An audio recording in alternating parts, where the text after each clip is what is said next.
Today we're going to look at oxidizing compounds. And specifically, when we look at oxidizing compounds, we're going to look at the oxidation state of the carbons. So we're going to look at oxidizing carbons, and how we do this usually is by forming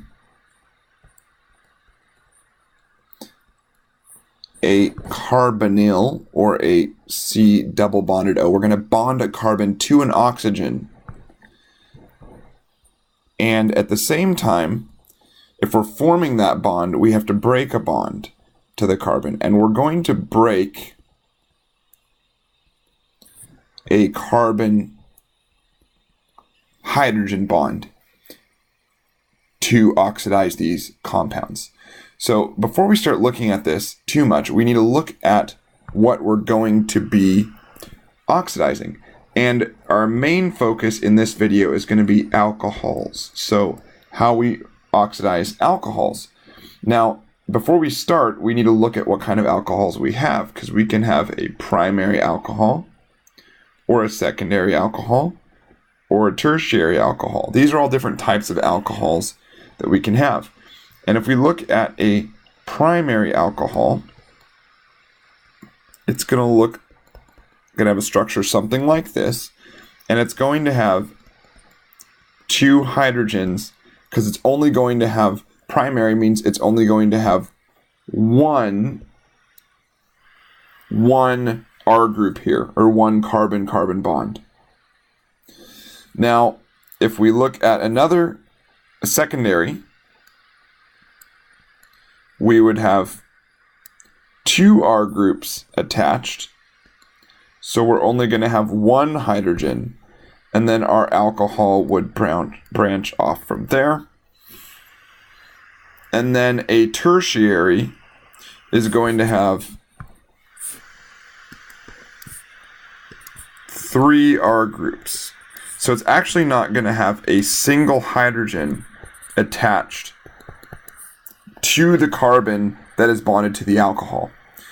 So here we see secondary, we have two R groups, and tertiary yields three R groups.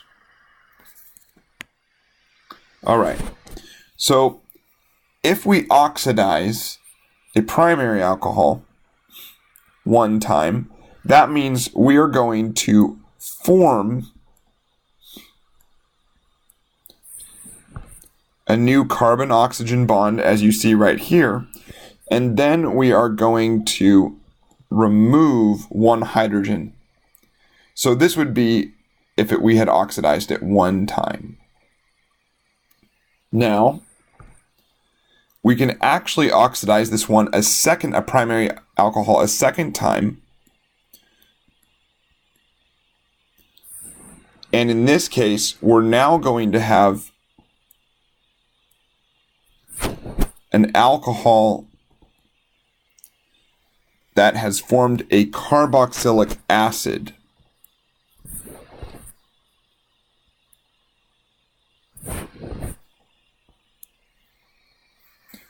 Now, where did this carboxylic acid come from? Well, we've now formed two carbon-oxygen bonds, and we have broken two hydrogens off. So now let's look at the secondary. What happens if we oxidize a secondary? Well, we are going to break off a hydrogen, and we are, as we just did on the last example, we are going to form an extra carbon-oxygen bond, forming our carbonyl. Now, what happens if we try to do another oxidation on this secondary alcohol that we started with? Well, we're going to notice that we have no more hydrogens attached to the carbonyl to break off. So we actually can't go any further in this case. What about a tertiary alcohol? What happens if we try to oxidize this? Well, just right off the bat, we have no hydrogens attached, so we can't do anything. We cannot oxidize it at all. So if we look at this, we're going to kind of break this down, and we're going to realize as we break it down that there's a couple steps here to oxidation. And over here on the far right, this is going to be very strong oxidation. That carboxylic acid represents very strong oxidation. And this is going to be an example of weak oxidation. But we notice that we really cannot oxidize the tertiary at all because there are no hydrogens to take off. So let's take a deeper look at the mechanism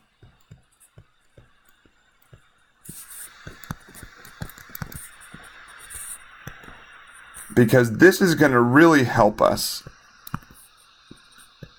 to understand why each of these is possible. Why do we need these hydrogens here to be able to oxidize it, these green hydrogens? Why, when we have no green hydrogens, why can we no longer oxidize it?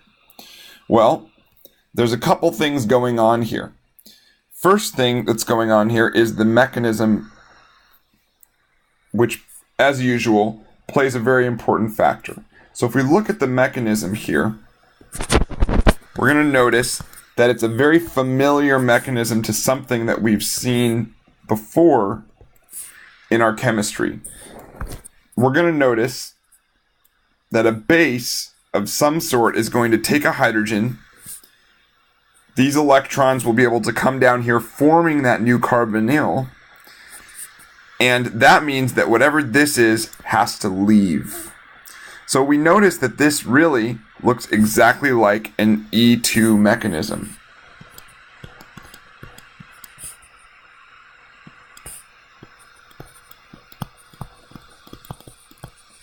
Looks exactly like an E2 mechanism, so we'll call it an E2 mechanism analog.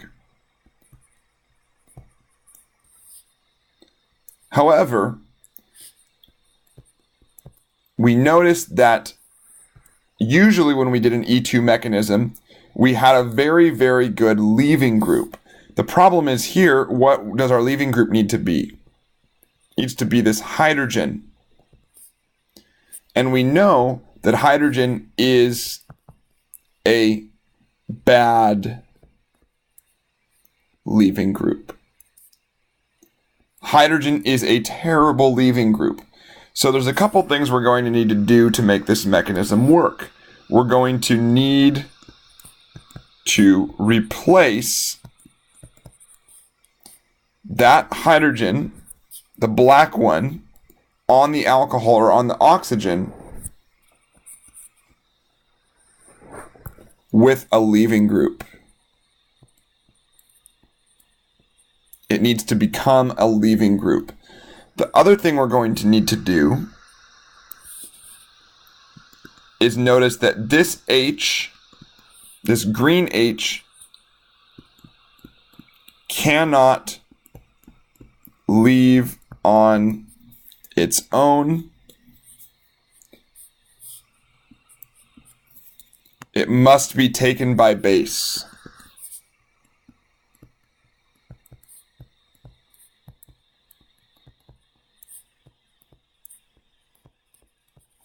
That may seem really, really obvious. However, that's going to play a big role later on too.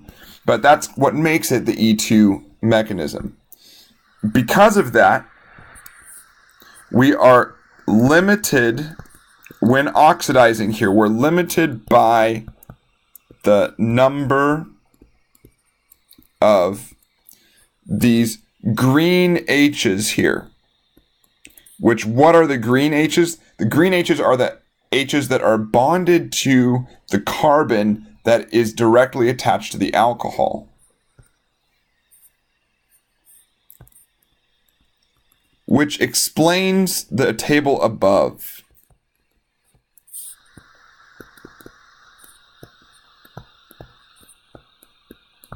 Right? Once we have removed all our green hydrogens here, we cannot oxidize it anymore. Because if you remember our table above here, we need to form a CO bond and break a CH bond? Well, if we look at our primary alcohol has 1, 2 hydrogens. Because it has 2 hydrogens, we can oxidize it 1, 2 times. On our secondary alcohol, we have 1 hydrogen, which means we can oxidize it 1 time, and then we cannot do it anymore. And on our tertiary alcohol, we have 0 hydrogens, so we actually just can't do any oxidation.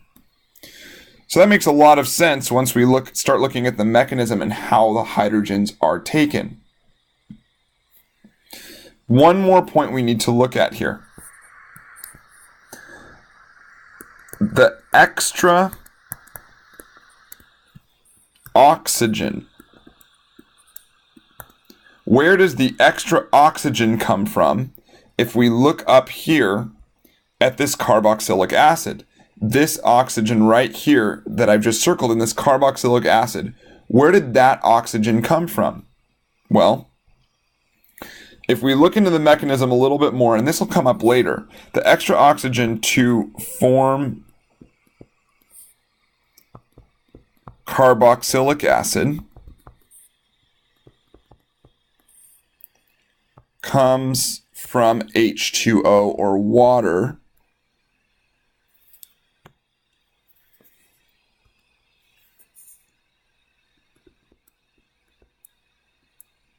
so we're going to have this. If we want to have complete oxidation, we're going to need water to also be available to finish this reaction.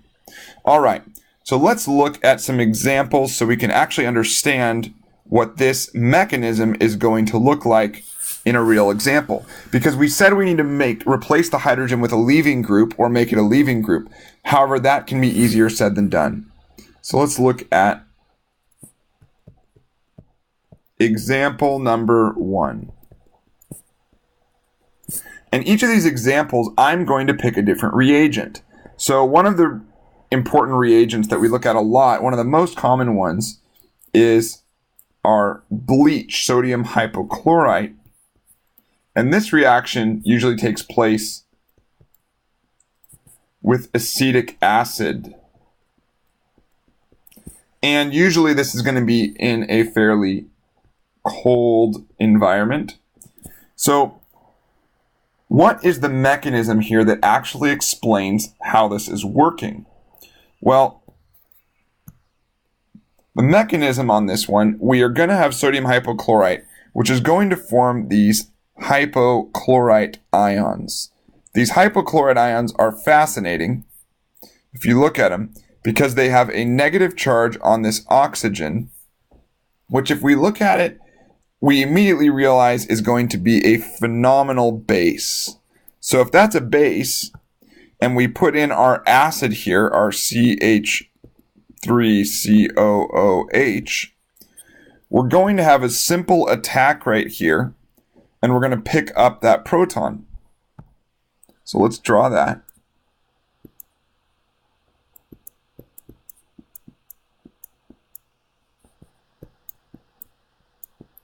And this is a pretty simple one here.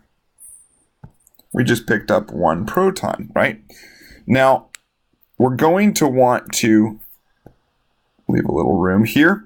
We're going to want to attach another proton to really make this thing go. And of course, these are all in equilibrium.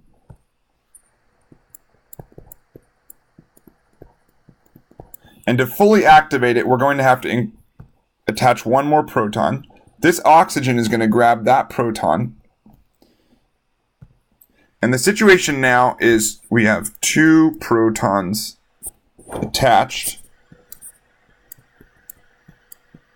which means this oxygen now has a positive charge.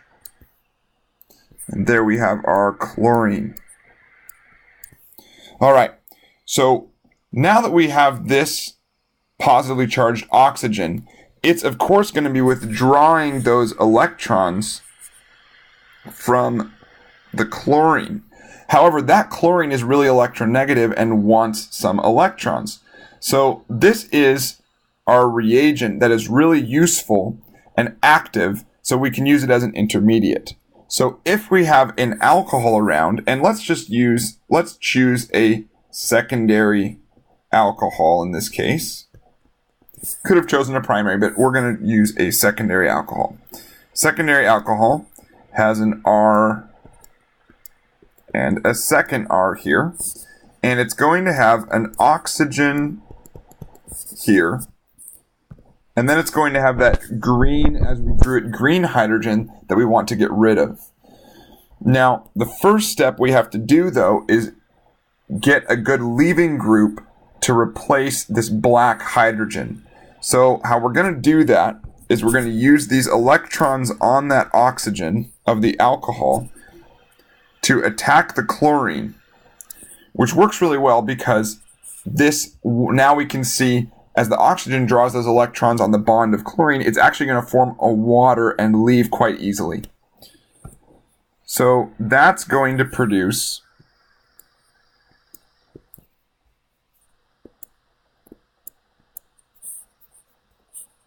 this compound that has oxygen, has a hydrogen still, and now we have attached this chlorine here.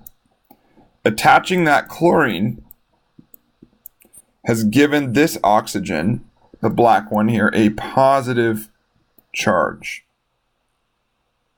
And we still have our green hydrogen here. Right now we can bring the water in that we just produced a minute ago, which is really useful to deprotonate this positive oxygen. So let's bring this in, deprotonate it. And what we're going to get as a result of that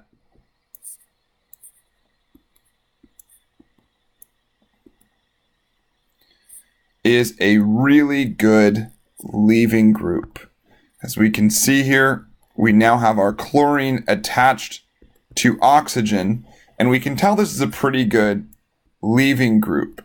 How do we know that's such a good leaving group? Well, if you look at it, that is our hypochlorite. Notice right above here, what does it look like? It looks exactly like that hypochlorite right above. So we have a great leaving group now, and we also have a proton, that green proton, that now we can use a base. Well, what base do we have around? We've deprotonated our acetic acid, so we have our CH3COO negative from that earlier step. That allows us to grab a proton.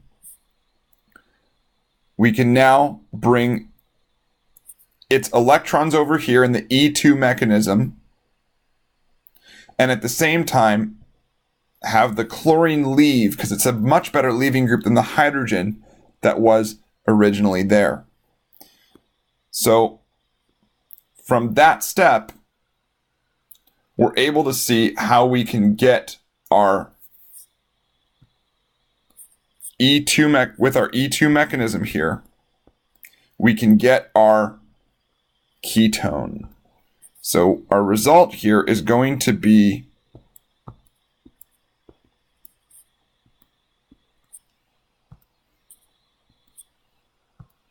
our ketone. This could have also been an aldehyde if we had started with a primary alcohol, which you can see right now. If we go through it, let's say we wanted an aldehyde here, we can just erase all these R's, R primes, and if we had started with a primary alcohol, we would have, as you see, just ended up with an aldehyde. So this is how bleach and acetic acid yields us a really nice product, and how it goes, it can go just one step here in the oxidation.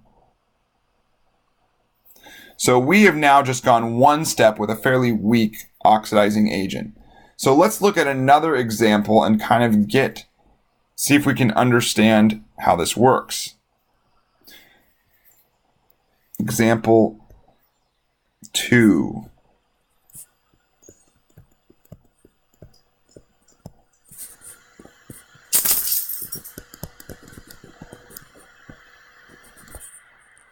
So example number 2 that we're going to do is going to be the Swern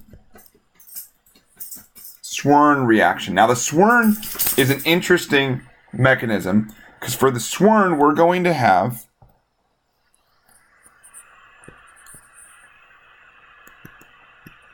DMSO, which we're going to put together with a compound you can immediately see is incredibly reactive here. And when we put these two together, there's a couple steps and we have a couple byproducts. But the important thing is that it's going to create this very, very reactive sulfur and chlorine containing compound. It has a positive charge on that sulfur, which is going to be very important for our mechanism. So as we're looking at that and we put this together,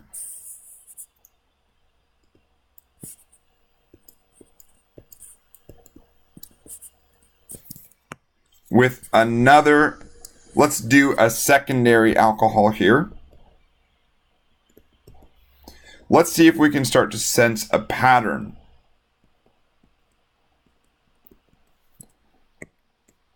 What's going to happen?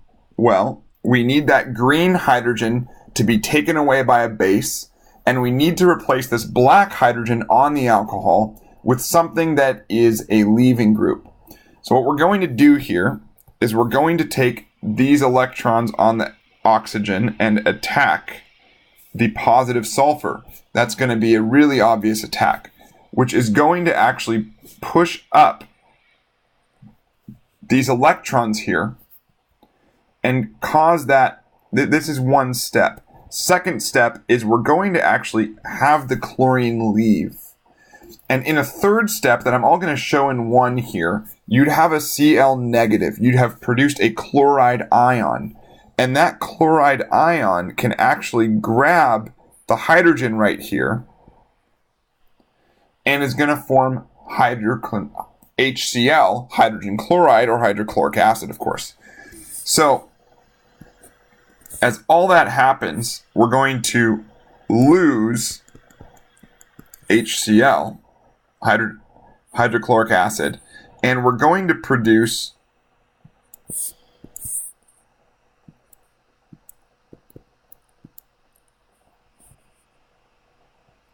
a very interesting compound. And you're going to start to see the pattern here. We're going to have our oxygen here, but we've now replaced our hydrogen with our really good leaving group.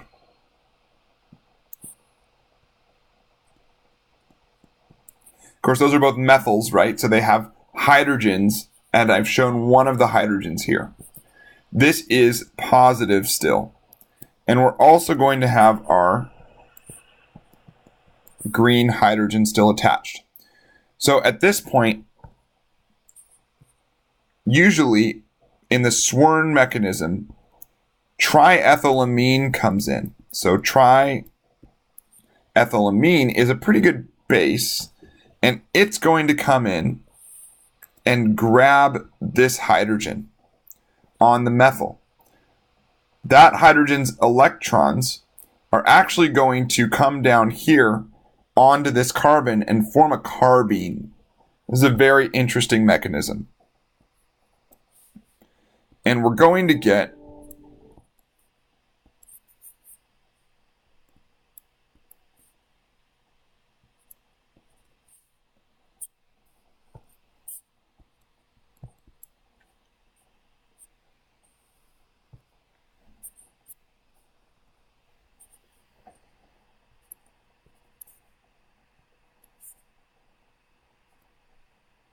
Still positive charge here. And the interesting thing is, we've now produced a situation where we have a carbene here, which is negatively charged and an incredibly strong base.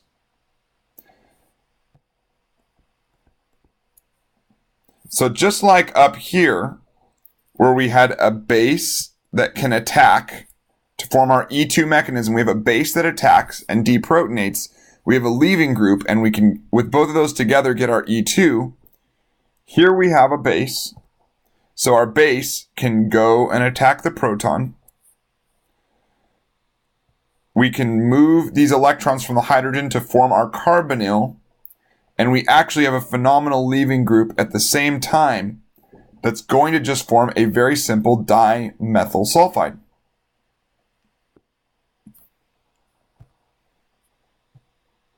So if we look at the result of all of that, we're going to get carbon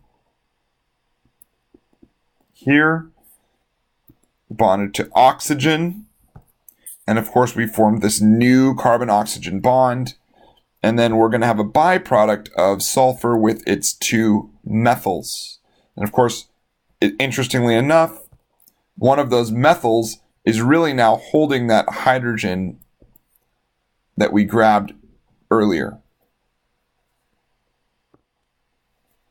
So we've now again formed a ketone. So you can really start to see a good pattern here, because just like before, we have a base and we have a leaving group that we're trying to form in the process. So to try and remember these, it's really good to look at that E2 mechanism and how it involves both a base and a leaving group. And we're always, if we look back up here at our overall really important step here, we're always trying to make this thing a leaving group.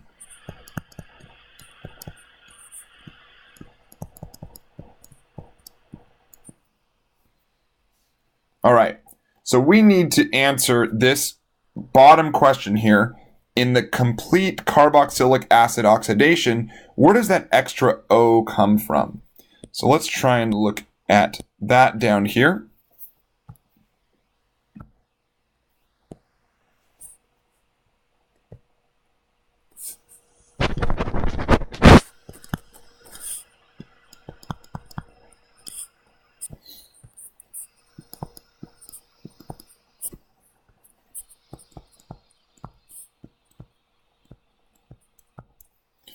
All right, so let's look now at a complete oxidation. And we're going to start with a primary alcohol in this case.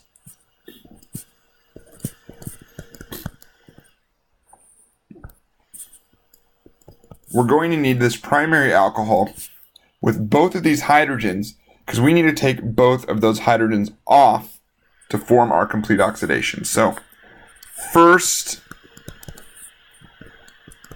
oxidation, I'm not going to show because we just showed it up here above, but if we do our first oxidation, we're going to get an aldehyde.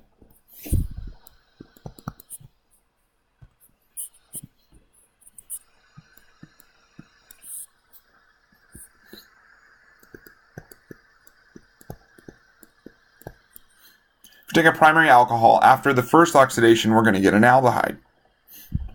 Now comes the really important step. I told you that the extra oxygen comes from water. Well, where does that water attach?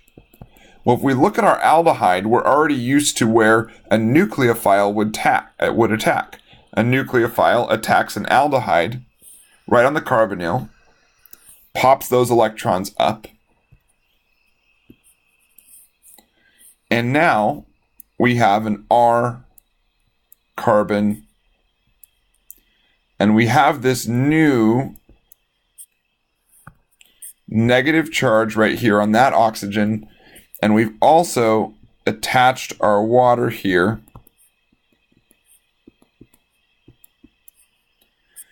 And of course, we have not removed our green hydrogen. It's still here. Now, I'll sort of show two steps that happen at the same time. We're now going to have a weak base, maybe it's, or a weak acid that might be water or something like that, and then a base come in. So first step we're going to have is this oxygen grabbing a proton. This is just proton transfer. And second step is also a proton is taken from the water that has attacked previously. Proton transfers like this are very common in organic chemistry, and we get used to just showing them all at the same time, or it gets too complicated to redraw things. So now that we have that done, we're going to show a proton here. Of course, we have our OH that we just grabbed last time, and we're going to have our OH that we got from our water attacking. This is a pretty important step here. Now that we have formed this, we are ready to need a leaving group. Now, as you recall, we have two OHs here. We don't want two OHs. We need to reform a carbonyl.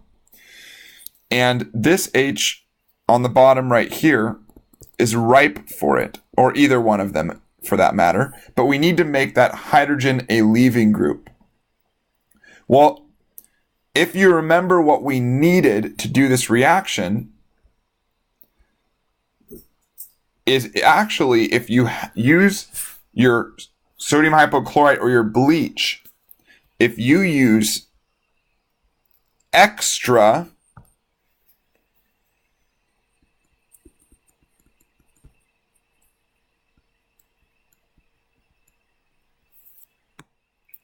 bleach, you need water of course as well, but if we use our extra bleach, that is how we are able to get complete oxidation, and water of course.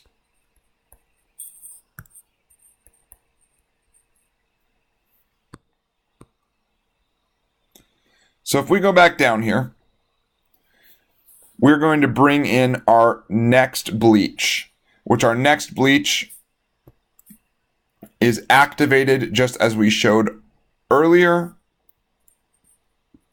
It has a Cl, a positive oxygen, and then of course it has grabbed those two protons from the acetic acid. So now we can attack with the oxygen on the chlorine, get rid of our water,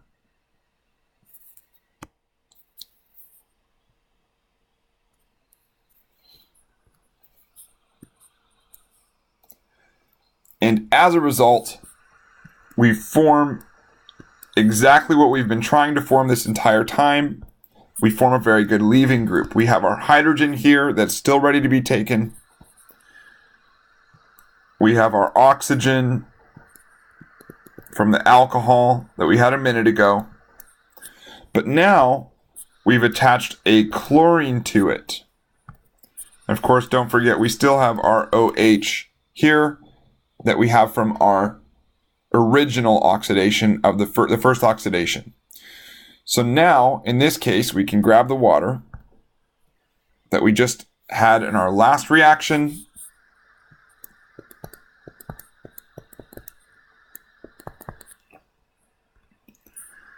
have it take the hydrogen,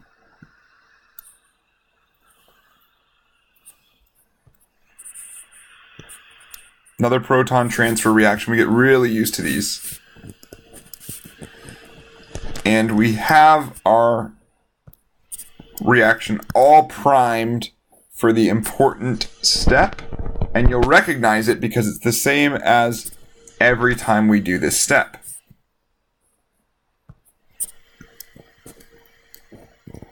We now have a great leaving group here, which means we can form that carbonyl So all we need is another base, which we have plenty of CH3COO carboxylate around because we've used it to produce the bleach, the reactive bleach compound.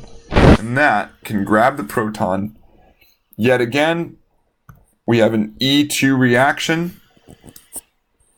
E2 analog is what I should say. We have an E2 reaction analog, and we produce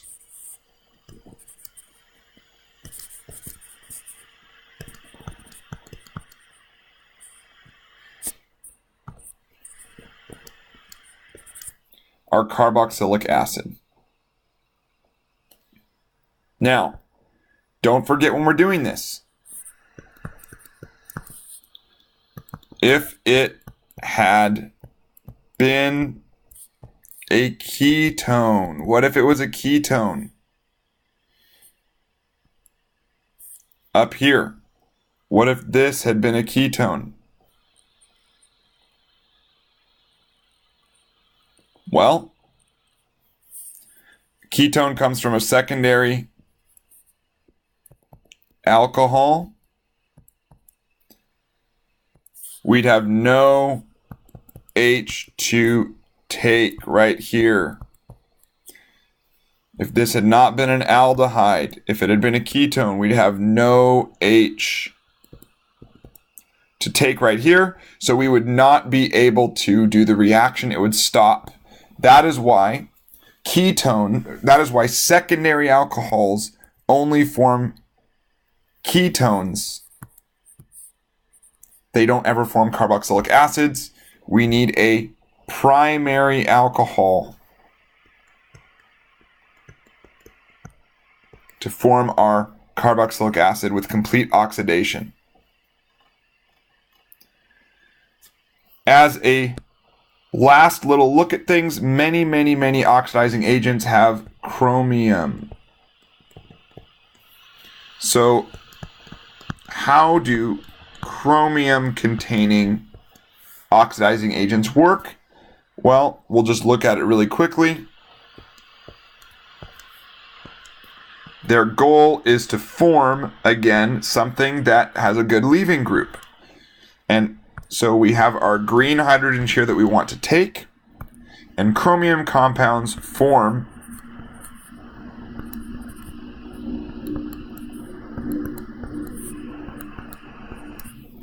this compound, which has a great leaving group here. This is a really good leaving group. And so we can easily complete our reaction. Now, where did this come from? Well, what we have as our reagents is usually chromic acid. Now, many things like sodium dichromate or sodium chromate or all sorts of things have been used, but usually most of them or a lot of them produce either chromic acid or something very similar to it, which creates this reaction when an alcohol is added.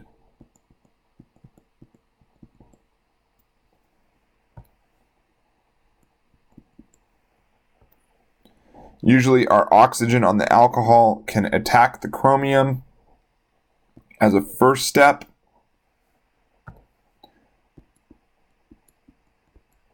We'll have water or some sort of weak acid. So these electrons can grab the proton and form a water there. These electrons that are then free on the base are then free to grab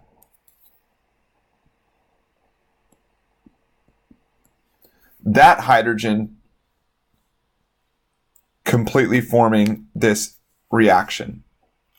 Now, to summarize, what we have here is we have strong and weak oxidizers.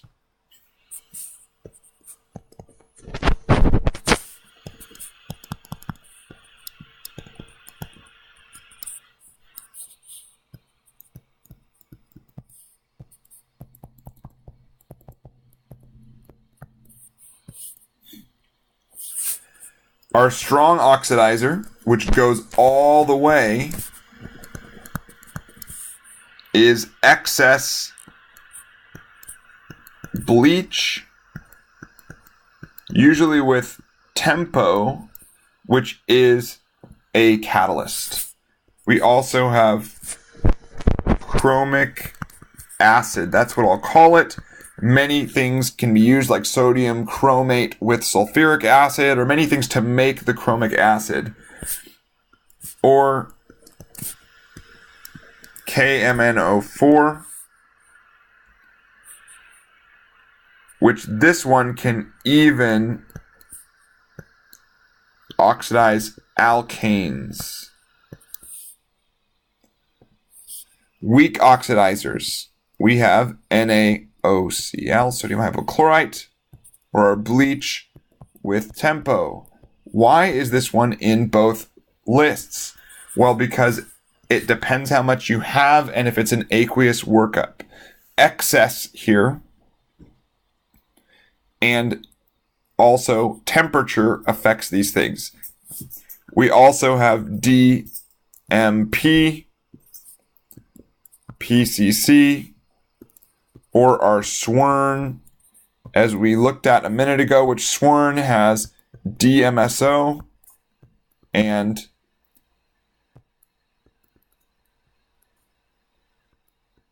oxalyl chloride. PCC actually contains chromium or chromate. Important to remember is mostly none of these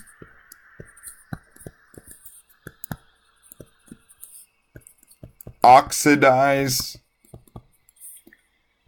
an alkane. You'll have to review what does oxidize an alkane. Things like ozone can be used to oxidize an alkane, but none of these reagents do. They oxidize alcohol. So this is a good summary of oxidation. And when you're looking at those strong and weak, the last thing that you're going to want to remember is that as we're looking at this list, in general, as we move from left to right in this direction, this is more oxidized.